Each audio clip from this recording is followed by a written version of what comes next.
சமீபத்தில் இடி ரெய்டு மூலம் காங்கிரஸ் தலைவரிடமிருந்து கோடிக்கணக்கான ரூபாய் கைப்பற்றப்பட்டது. இது குறித்து ரகுராம் ராஜன் அவர்கள் தெரிவித்த பொழுது, ஆளும் கட்சிக்கு சட்டப்பூர்வமாக பணம் கிடைக்கிறது, எதிர்கட்சிகளுக்கு இப்படித்தானே கிடைக்கும் என்று சொல்லியிருக்கிறார். இதை எப்படி பார்க்குறீங்க சார்? ரகுராம் ராஜன் டர்ட்டி மணி எதிர்கட்சிகள் யூஸ் பண்ணது, ஆளுங்கட்சி ஒயிட் மணி யூஸ் பண்ணதுன்னு சொல்லியிருக்கிறார். இதோட அபாண்டம் இருக்கவே முடியாது. ஏனென்றால் அந்த எதிர்கட்சிகள் ஏன் பண்ண விதமே டர்ட்டி.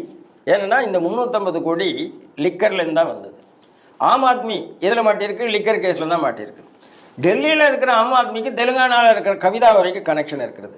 தமிழகத்தில் திமுக எப்படி சம்பாதிக்கிறது? அதே மதுபானத்தில் தான் சம்பாதிக்கிறது.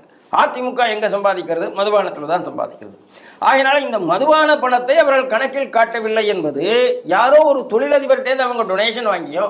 ஆகவே பிஜேபிக்கு வந்தது ரைட், இங்கே போனது டர்ட்டி அப்படின்னு சொல்லுது பொய். அவர்கள் சம்பாதித்ததே டர்ட்டி மணி.